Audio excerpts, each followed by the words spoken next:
প্রিয় শিক্ষার্থী বন্ধুরা, তোমরা তোমাদের শিক্ষার সমস্ত তথ্য জানতে এবং সকল সমস্যার সমাধান জানতে এখনই জয়েন করো আমাদের ফেসবুক গ্রুপে। ফেসবুক গ্রুপের লিংক দেওয়া আছে ডিসক্রিপশন বক্সে। স্বাগতম সবাইকে ওয়াইস পয়েন্ট একাডেমিতে। আজকে আমরা অষ্টম শ্রেণীর ডিজিটাল প্রযুক্তি বিষয়ের পঞ্চম অধ্যায় নিয়ে আলোচনা করব। চলো নেটওয়ার্ক সংযুক্ত হই। আমরা জানি নেটওয়ার্কের মূল কাজ হলো এক স্থান থেকে অন্য স্থানে তথ্য আদান প্রদান করা। নেটওয়ার্ক বিভিন্ন ডিজিটাল বা নন ডিজিটাল দুই ধরনেরই হতে পারে। সপ্তম শ্রেণীতে আমরা ডিজিটাল নেটওয়ার্কের দুটি ধরন, তারযুক্ত এবং তারবিহীন সম্পর্কে জেনেছিলাম। এবার আমরা নেটওয়ার্কের আরও কিছু ধরন সম্পর্কে জানব, আর সেই সাথে জানব ডিজিটাল নেটওয়ার্ক আমাদের জীবনে কী কাজে লাগে। এই অভিজ্ঞতার শেষে আমরা নিজেরাই কম্পিউটার নেটওয়ার্কে যুক্ত হতে শিখে যাব। সেশন 1, নেটওয়ার্কের প্রয়োজনীয়তা। আমরা আমাদের চারপাশে নানা ধরনের নেটওয়ার্ক দেখি। আমরা প্রতিদিন নানা ধরনের নেটওয়ার্কে নানা ধরনের কাজ করি, কিন্তু আমরা কি জানি নেটওয়ার্কের প্রয়োজনীয়তা কী? চলো এই গল্পটা পড়ে সেটা জেনে নেই। রিফাত অষ্টম শ্রেণীর একজন শিক্ষার্থী। আজ তাদের কম্পিউটার ল্যাব ক্লাসে সবাইকে একটি করে প্রেজেন্টেশন তৈরি করে প্রিন্ট করে শিক্ষকের কাছে জমা দিতে হবে। ল্যাবে ঢুকেই তাই সবাই যে যার মতো কম্পিউটার এর সামনে বসে কাজ শুরু করে দিল। রিফাত তার কম্পিউটারটি অন করে দেখল তার প্রেজেন্টেশন তৈরির জন্য প্রয়োজনীয় একটি সফটওয়্যার সে কম্পিউটারটিতে ইনস্টল করা নেই। ল্যাবে অন্য কোনো কম্পিউটারও খালি ছিল না যেটিতে বসে সে তার কাজটি করতে পারবে। রিফাত তার শিক্ষককে এই সমস্যাটির কথা জানালে শিক্ষক তাকে বললেন বিদ্যালয়ের ক্লাউডে সংযুক্ত হয়ে প্রেজেন্টেশন তৈরির সফটওয়্যারটি ব্যবহার করা যাবে। তারপর রিফাত বিদ্যালয়ের ক্লাউডে সংযুক্ত হয়ে প্রেজেন্টেশন তৈরির কাজ শুরু করে।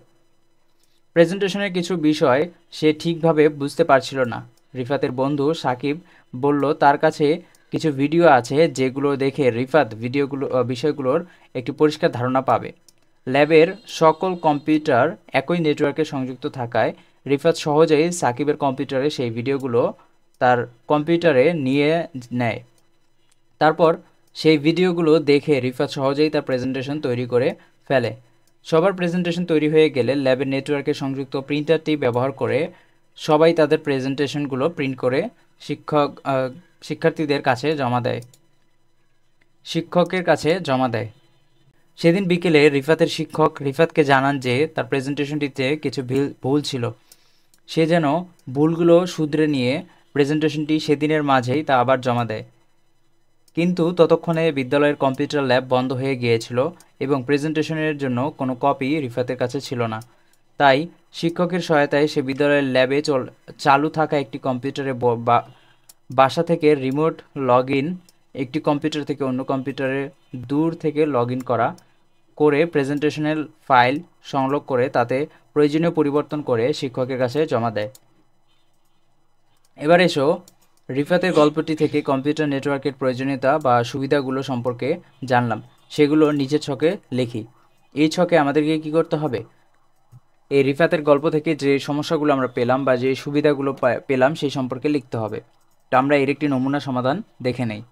তো দেখো, 1 নম্বর যে সুবিধাটা আমরা পেলাম সেটা হচ্ছে কি, নেটওয়ার্কের মাধ্যমে বিভিন্ন ডিভাইস, সার্ভার এবং কম্পিউটার সহজে একসাথে সংযোজিত হতে পারে এবং সহজেই তথ্য ভাগাভাগি করতে পারে। সঠিকভাবে কনফিগার করা নেটওয়ার্ক তথ্যের গোপনীয়তা রক্ষায় সাহায্য করে। নেটওয়ার্কের মাধ্যমে দূর থেকে কাজ করা সম্ভব।